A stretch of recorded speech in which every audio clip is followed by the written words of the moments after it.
पक्ष स्थापन होईल त्या पक्षाला इलेक्शन कमिशनची मान्यता घ्यावी लागेल. त्यानंतर तो पक्ष कुठल्या तरी दुसऱ्या पक्षात विलीन होईल. मग हे पॅरा 4ची संपूर्ण प्रक्रिया पूर्ण होईल. त्यामुळे हे इतकं सोपं नाहीये किंवा म्हणजे इतक्या लवकर फटाफट निर्णय घेण्यासारखं प्रकरण नाही. याला वेळ लागण्याची शक्यता आहे. सर, काल पण एक बातम्या आल्या होत्या की लोकसभा अध्यक्ष ओम बिर्ला यांना वेगवेगळी पत्र पाठवण्यात आली होती. त्यातलं एक पत्र होतं अरविंद सावंत यांचं आणि दुसरं पत्र असल्याचं बोललं जात आहे. अजून अधिकृत माहिती समोर आली नाहीये. ते म्हणजे या बंडखोर खासदारांच्या गटाचं. आता जर अपात्रतेची कारवाई ठाकरेंना किंवा त्यांच्या पक्षाला करायची असेल तर लोकसभा अध्यक्षांकडून नेमकी कुठल्या पत्राला प्रायोरिटी दिली जाईल? यापूर्वीच खासदारांच्या बंडखोर गटाकडून जर असं कुठलं पत्र त्यांच्याकडे गेलं असेल त्या पत्राला, की या अपात्रतेच्या कारवाई संदर्भात ठाकरेंचं जे पत्र आता त्यांना जाईल त्याला? नाही, आता हा डिस्क्रिप्शन आहे लोकसभा अध्यक्षांचं. दोन्ही पत्रावर ते एकत्रितरित्या विचार करतील आणि डिसिजन देतील. कुठलं पत्र आधी घेतील कुठलं नंतर, हा म्हणजे तसं डिस्क्रिप्शनचा प्रश्न आहे. आणि दोन्हीचं हे पत्र एकाच प्रकरणाशी संबंधित असल्यामुळे दोन्ही याच्यावर ते एकत्रित असा निर्णय घेतील. आणि यामध्ये त्यांना कदाचित अटॉर्नी जनरलचं ओपिनियन सुद्धा घ्यावं लागेल. कारण फार आता हे कायदेशीर दृष्टीने किचकट प्रकरण आहे. त्यामुळे सगळ्यांचा विचार करून माननीय अध्यक्ष लोकसभा निर्णय घेतील. तीच प्रक्रिया विधानसभेत सुद्धा राबवली जाते. हो, नाही पण सर, काल अरविंद सावंतांनी जे पत्र लिहिलं ना त्यात फुटीर गटाला मान्यता देऊ नये अशी विनंती या पत्रातून त्यांनी केलेली होती लोकसभा अध्यक्षांना. नाही, विनंती करणं वेगळं, त्याच्यावर कायदेशीर काय कारवाई होते हे त्यांचा अध्यक्षाचा निर्णय आहे ना. त्या पत्राला कितपत म्हणजे त्याचा विचार करून माननीय अध्यक्ष निर्णय देतील असं म्हणता येईल त्यामध्ये. ओके, पण सर या खासदारांचं 2/3 संख्याबळ असेल लोकसभेतलं तर तरी सुद्धा आहेच की आता. हो, आहेच, बरोबर. म्हणजे लोकसभेचं संख्याबळ उद्धव नाही मग तरी सुद्धा त्यांना, कारण जेव्हा विलिनीकरणाचा विषय येतोय या बंडखोर गटाचा, तेव्हा असं सुद्धा एक मतप्रवाह आहे की तुम्हाला असं खासदारांचं विलिनीकरण नाही करता येत कुठल्या पक्षात, तर तुम्हाला पक्षच विलीन करावा लागतो. तेच म्हणतोय मी. म्हणून व्हर्टिकल स्प्लिटचा मुद्दा मी वारंवार मांडतो. नुसते खासदार जाऊन चालणार नाही 2/3.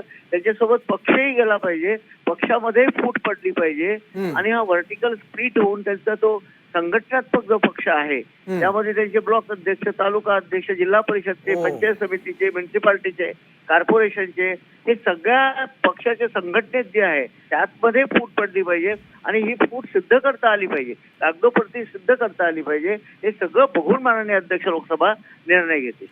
म्हणजे मग सर तुम्हाला असं म्हणायचं आहे की आमदार सुद्धा मग यांना सोबत लागतील आणि स्थानिक स्वराज्य संस्थांचे सदस्य सुद्धा सोबत लागतील आणि ज्या स्थानिक कार्यकारिणी आहेत त्या सुद्धा? अगदी बरोबर आहे आपलं. आमदार सुद्धा त्यांना सोबत लागतील. ओके, म्हणजे मग हे आता प्रकरण सगळं आणखी लांबू शकतं. म्हणजे यांना जर खासदारकी वाचवायची असेल तर अगदी खालच्या पातळीपासून ते वरच्या लेव्हल पर्यंत मग पक्षाचे वेगवेगळे सदस्य आणि पदाधिकारी सोबत लागतील. ओके सर, ठीक आहे. धन्यवाद आनंद सर आपल्या या माहितीबद्दल.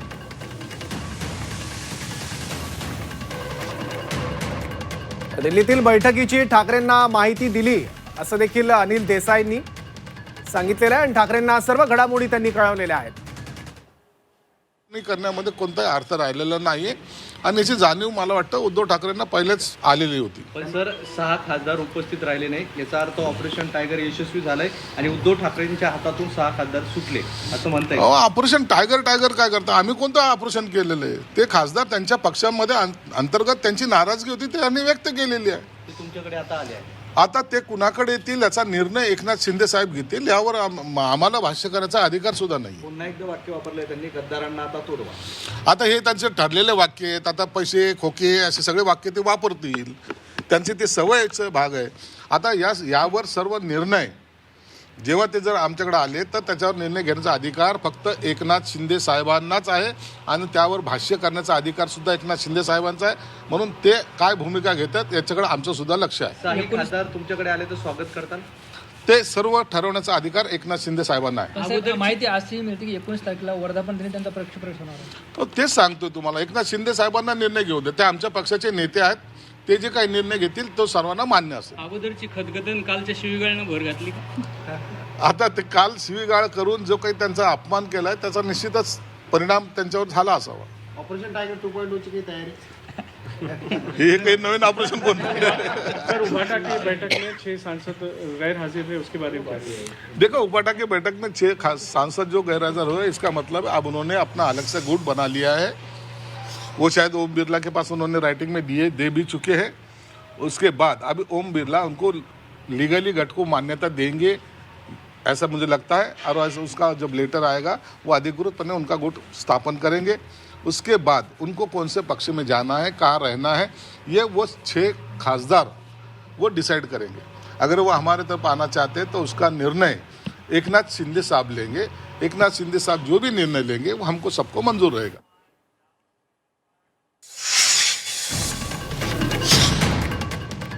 ठाकरेंच्या पक्षात 6वी फूट आणि 6 खासदार फुटलेले आहेत। त्या 6 खासदारांसोबत श्रीकांत शिंदे यांनी चर्चा केल्याचं समजतंय। श्रीकांत शिंदे यांनी या खासदारांसोबत फोनवरून चर्चा केल्याची माहिती आहे। गेल्या 6 महिन्यांपासून श्रीकांत शिंदे त्या खासदारांच्या संपर्कात असल्याचं देखील बोललं जात होतं। ऑपरेशन टायगरच्या बातम्या सुद्धा अधूनमधून माध्यमांनी दाखवलेल्या होत्या आणि आता हे प्रत्यक्षात सुरू झालेल्या ऑपरेशन टायगर त्या 6 खासदारांशी श्रीकांत शिंदे यांनी फोनवरून चर्चा केल्याची देखील माहिती आहे। आणखी माहिती घेऊयात, आपले प्रतिनिधी कपिल राऊत आता आपल्यासोबत आहेत। कपिल, 6 महिन्यांपासून ही कुजबूज होती की ऑपरेशन टायगरची अंमलबजावणी सुरू आहे, त्यासाठीचे प्रयत्न सुरू आहेत, श्रीकांत शिंदे त्या खासदारांच्या संपर्कात आहे, पण आता ही माहिती समोर आलेली आहे।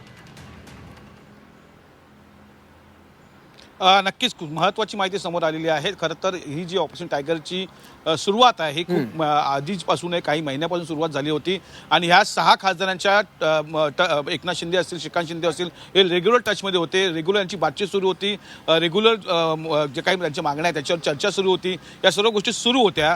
त्याला कुठेतरी आत्ता अंकुश लागलेला असं बोलू शकतो। आत्ता काही वेळापूर्वीच श्रीकांत शिंदेने या 6 खासदारांवरती फोनवरती चर्चा केली अशी सूत्रांची खात्रीलायक माहिती झी मीडियाच्या हाती आलेली आहे। त्यामुळे एकंदरीतच आता आपला जो एक वेट अँड वॉचची भूमिका होती का काही वेळ थांबूया, या बैठकीकडे ते येऊ शकतात, काही लोक 1-2 खासदार तरी येऊ शकतात असं जर बोललं जातं त्याच्यावरती अंकुश लागलेला आहे। कारण की जे 6 खासदारांशी जर श्रीकांत शिंदेशी बोलणं झालं असतील तर त्याच्यावर आता तो विषय संपलेला आहे। त्यामुळे आता या बैठकीला कोणी येणार नाही असं आपण बोलू शकतो, थेट बोलू शकतो। त्यामुळे आता ठाकरेंनी जी रणनीती आखली होती किंवा ठाकरेंनी स्वतः संवाद साधला होता 6 खासदारांबरोबर, खास करून संजय दिना पाटील असतील, त्याच्यानंतर निंबाळकर असतील, ह्या 2 खासदारांवरती त्यांची पूर्ण भिंत होती आणि त्यामुळे एकंदरीतच ह्या सर्व गोष्टी पाहता उद्धव ठाकरेंनी ह्या पूर्ण ह्याच्यात उडी घेतली होती, स्वतः बोलली होती। असं असतानाही 6 खासदार आले नाहीयेत, त्यामुळे कुठेतरी ठाकरे गटाला अपयश आलेलं आहे। मोठे नेते ह्याच्यात बातचीत सुरू असतानाही खासदारांचं मन वळणं ते यशस्वी झालेलं नाहीयेत। सर्वात महत्त्वाचा मुद्दा म्हणजे अजून एक मुद्दा समोर येतोय, तो म्हणजे कालची झालेली पत्रकार परिषद।